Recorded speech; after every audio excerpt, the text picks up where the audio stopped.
বক্তব্য রাখবেন। যে জনসভা এবং যোগদান সভার মঞ্চে উপবিষ্ট আছেন ভারতীয় জনতা পার্টির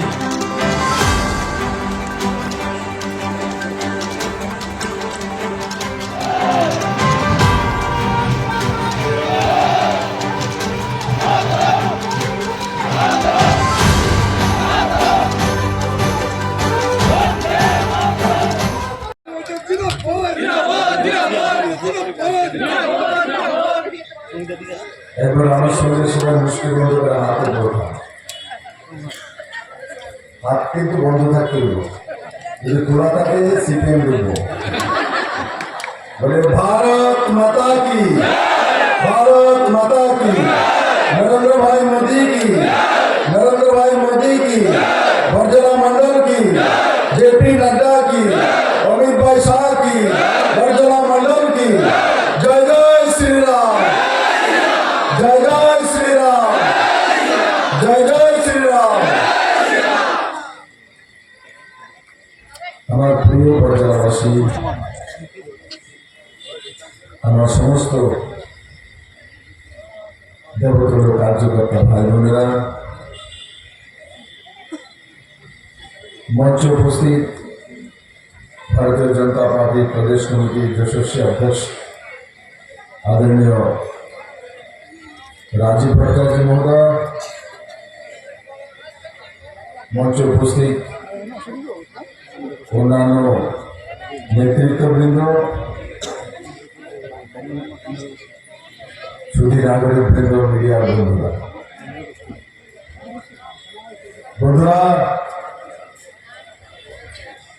এবার ভারতীয় জনতা পার্টি লোকসভা নির্বাচনে আমাকে প্রার্থী করেছে। আমি বর্জলা অনেকবার এসেছি।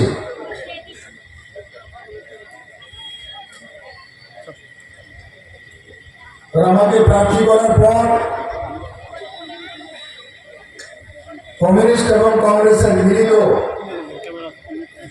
প্রার্থী ঘোষণা করেছে কংগ্রেস থেকে।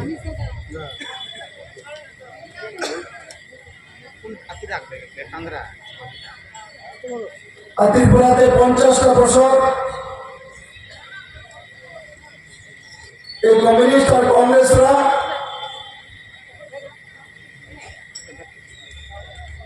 এই তাদের নেতৃত্ব আগরতলায় বসে বসে কংগ্রেসী কার্যকর্তা এবং সিপিএমের কার্যকর্তাদের মধ্যে প্রাণঘাতী হামলা করত, মহিলাদেরকে বলাৎকার করত, বাড়ি জ্বালিয়ে দিত। কমিউনিস্টরা সত্তা আসার পর কমসে কম 3 মাস যারা কংগ্রেস করেছে তাদের বাড়ি ঘরে থাকা যেত না, বাড়িঘর লুটতরাজ করত। এই কংগ্রেস আর কমিউনিস্টের রাজনীতির কারণে 80 দাঙ্গা হয়েছে। 80 দাঙ্গা থেকে নিয়ে 2005 পর্যন্ত ইনসার্জেন্সি,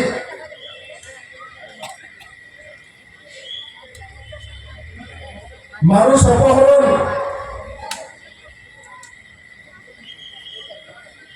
ন্যাশনাল লিবারেশন ফ্রন্ট এলএলএফটি তৈরি করে কংগ্রেসের দ্বারা, কমিউনিস্টের দ্বারা এপিডিএফ তৈরি করা, সারা ত্রিপুরার মধ্যে জাতি দাঙ্গা করানো, এই কমিউনিস্ট আর কংগ্রেসরা করেছে। উজান ময়দানে জোট সরকারের আমলে জনজাতি বোনদেরকে 3 দিন লাগাতার উঠিয়ে নিয়ে বলাৎকার করা হয়েছে। কমিউনিস্ট আন্দোলন খাড়া করেছিল ত্রিপুরাতে, আর সেই আন্দোলনের বলে 1993 সালে কমিউনিস্ট পুনঃপ্রতিষ্ঠা হয়ে যায়।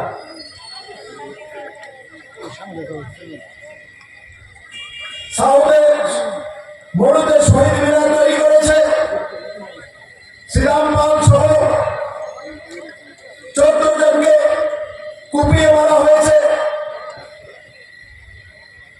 সেখানে মানিকবাবু, জিতেনবাবু এরা প্রতি বছর ফুল চড়ানোর জন্য যায়। যারা মেনেছে, যারা নেতৃত্ব দিয়েছে, উনি এবার কংগ্রেস কমিউনিস্টের মিলিত কংগ্রেসের প্রার্থী। ত্রিপুরাতে কংগ্রেস কমিউনিস্ট করে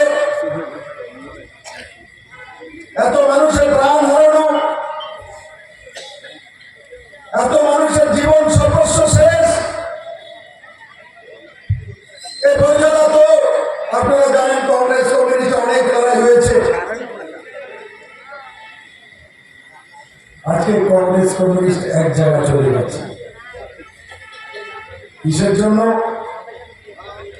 ত্রিপুরার মানুষের ভালোর জন্য, ত্রিপুরার মানুষের কল্যাণের জন্য, ত্রিপুরার ছেলে মেয়েদের ভবিষ্যৎ নির্মাণের জন্য।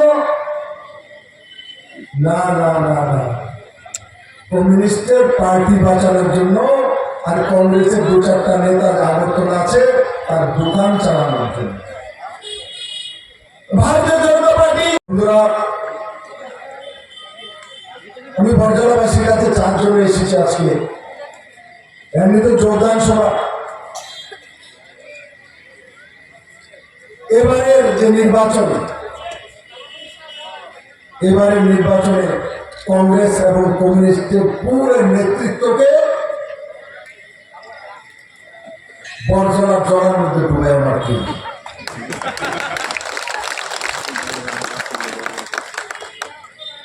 এত পাপ করেছে, পাপিয়ে না। আমি মানিক সরকারকে জিজ্ঞাসা করতে চাই, 4 বারের মুখ্যমন্ত্রী, পরিবারের সদস্য, 73 বছর বয়স হয়ে গেছে, শেষ বয়সে আপনি হাত চিহ্নিত করে দেবেন?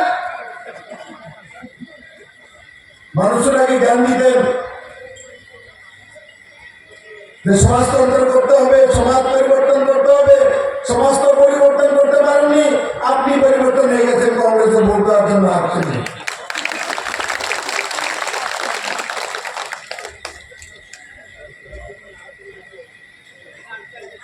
মানুষের মনে শেষ বলতে বিরোধী করে। আমি ব্যক্তিগতভাবে মানিকবাবুকে সম্মান করি, কিন্তু আমি সেদিন দেখতে চাই, ত্রিপুরার মানুষ দেখতে যায়, সিপিএম এর 4 বারের মুখ্যমন্ত্রী, পরিবারের সদস্য, 73 বছর বয়সে হাত চিহ্নে ভোট দিব। সিপাহী জলাকে আর দেখা লাগবে না।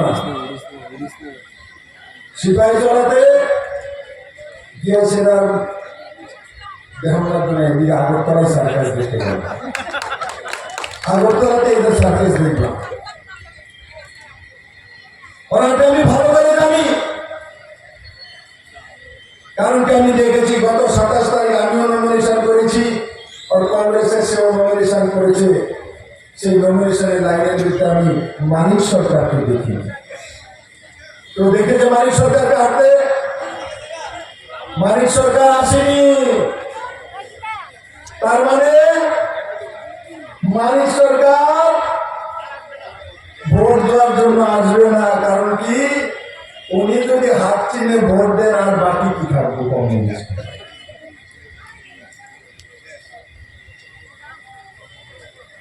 এই তো ত্রিপুরার কমিউনিস্ট আর কংগ্রেসের অবস্থা।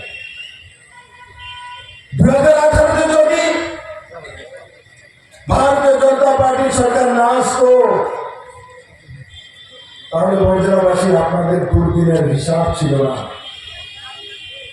4,10,000 ঘর, 6 বছরে ঘরে ঘরে জল ফ্রিতে, 5 কিলো করে চাল ফ্রি 5 বছর পর্যন্ত। উজ্জ্বলা যোজনার মাধ্যমে গ্যাসের চুলা, সৌভাগ্য যোজনার মাধ্যমে বিদ্যুতের ফ্রি কানেকশন, প্রধানমন্ত্রী সড়ক যোজনার মাধ্যমে বাড়ির সামনে রোড, 9টা national highway, international airport, 7 plus কে 25% দিয়ে এনসিআরটি সিলেবাস, বিদ্যাধরীর 125টা সিবিএসসি সরকারি স্কুল,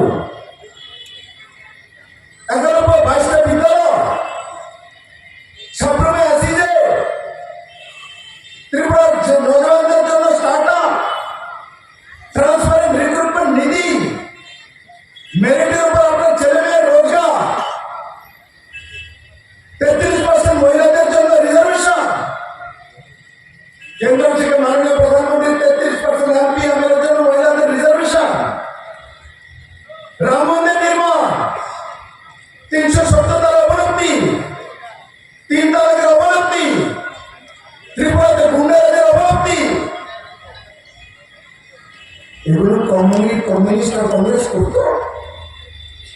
একটাও করতো না মিত্র। আমি তার জন্য বর্ধমানবাসীকে ভারতীয় জনতা পার্টির কার্যকর্তাদের ইয়াদ করানোর জন্য এসেছি। আমি যেগুলো বললাম কম বলেছি। আর কমিউনিস্টের যদি 25 বছর তুলে ধরি, তাদেরকে যদি জিজ্ঞাসা করি কি করেছো তোমরা, তো একটা কথাই বলবে, চাঁদা তুলেছি সবার কাছ থেকে, চাঁদা তুলেছি সবার কাছ থেকে। এক বাড়ি থেকে এসএমএল নামে ছেলের কাছ থেকে স্কুলে চাঁদা, এক বাড়ি থেকে ডিওএফ এর নামে আপনার যে ছেলের দোকান আছে তার কাছ থেকে চাঁদা, এক বাড়ি থেকে মার কাছে নারী সমিতির নামে চাঁদা, বাবা পিউনের চাকরি করে ভগবের নামে বাবার কাছ থেকে চাঁদা, খ্যাতমজোর দাদু খ্যাতমজোর নামে দাদুর কাছ থেকে চাঁদা। মানে এক বাড়ি থেকে চাঁদার উপরে চাঁদা, তারপরে বিশেষ তহবিল। এখন বাইরের মানুষের লাল সারণী বেরোয়, মানে ভিয়েতনামে জন্ম হচ্ছে, ত্রিপুরাতে মানুষের কাছ থেকে চাঁদা তুলে দেয়। ভিয়েতনামের কমরেডকে বাঁচাইবে, চেকোস্লোভাকিয়া পাঠাবো, জেগোস্লোভাকিয়া পাঠাইবে। কত রঙ্গিনা কমিউনিস্টে গেলে মানুষগুলো আরে বাপরে বাপ, ইন্টালেকচুয়াল, যেই ইন্টালেকচুয়াল কি নোংরা। জিতেন চৌধুরী, আমি বলেছি 1 লাখের নিচে ভোট করে দেবো, 1 লাখের নিচে ভোট নিয়ে যেতে হবে। জিতেন চৌধুরী আমার নামে কমপ্লেন নিয়ে দেয়। ভারতীয় জনতা পার্টির প্রার্থী, আমি তো চাইবো অপোজিশন একটা ভোটও না পাক। আরে এটাই হবে জিতেন বাবু, এবারের ইলেকশনে ত্রিপুরার মানুষ আপনাদের একটা ভোট দেন না, আপনাদেরকে চিনে নিয়েছে। কংগ্রেস কমিউনিস্টের মিলিত সরকার আপনারা লুটে রাজত্ব করেছেন, ত্রিপুরার গরিব মানুষকে শোষণ করেছেন, গরিবের নামে দোহাই দিয়েছেন, শ্রমিকের নামে দোহাই দিয়েছেন, ছাত্র জনতার নামে দোহাই দিয়েছেন, ত্রিপুরাতে বরবাদ করেছেন। পাপ বাপকেও ছাড়ে না, আপনাদের ছাড়বে না। ত্রিপুরেশ্বরী মায়ের ভূমির মানুষ আপনাদেরকে এই ইলেকশনে শেষ দেখে দেবে। আমি জানি 37 লক্ষ 40 লক্ষ ত্রিপুরাবাসী, 40 লক্ষ ত্রিপুরাবাসী এবারে দেখে দেবে। এদের পার্টি ব্যবসা, আরে গায়ে দোকান লাগাও, ফল বিক্রি করো। পার্টি আবার কি ব্যবসা? সিপিএম এর তো পার্টি ব্যবসা। আর কমিউনিস্টের যারা কংগ্রেসের যেটা দাঁড়িয়েছে জমির দালাল, আগরতলা জমি দখল করে, সরকারি জমি দখল করে। আমি সেই জমি ছুটিয়েছি, 20 কোটি টাকার জমি। কমিউনিস্টের আমরা তো বহু জমি দখল করে নিয়েছে এরা। একটা হচ্ছে জমির দালাল, আর একটা হচ্ছে পার্টির দালাল। এদের হচ্ছে চরিত্র। এরা ত্রিপুরার মানুষের জন্য কোনোদিন কিছু করেনি, আগেও করবে না। তার জন্য এবার ইলেকশনে এদেরকে একটি ভোট না। কাকে ভোট দেবো? নরেন্দ্র ভাই মোদীকে দেবো, যে আমাদেরকে 4,10,000 ঘর দিয়েছে, 5 কিলো করে চাউল দেয়, করোনা টিকাকরণ করে।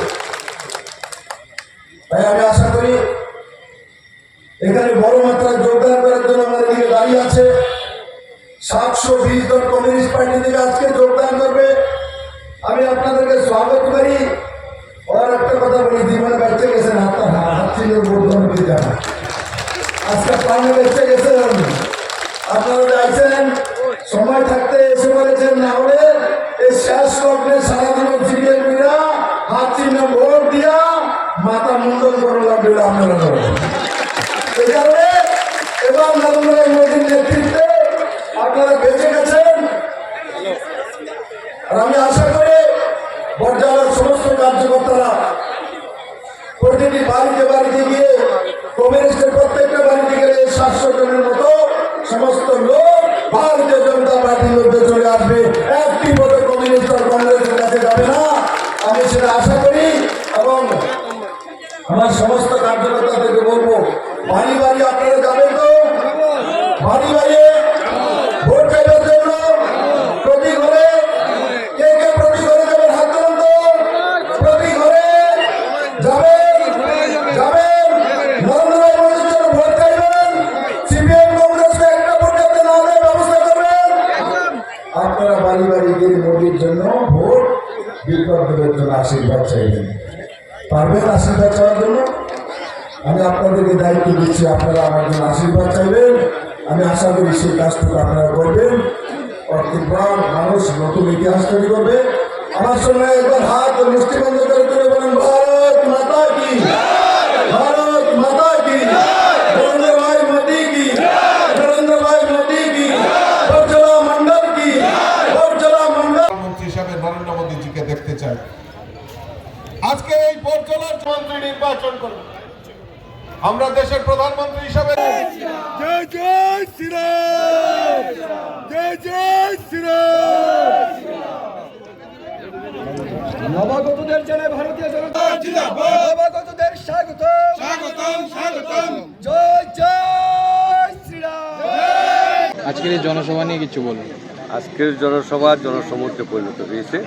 আপনারা ইতিমধ্যে লক্ষ্য করেছেন, শুধু ভারতীয় জনতা পার্টির কার্যকর্তা হয় না, কংগ্রেস এবং সিপিএম থেকে 223 পরিবারের 753 জন ভোটার ভারতীয় জনতা পার্টি পার্টিতে যোগদান করেছেন মাননীয় বিপ্লব কুমার দেবের হাত ধরে।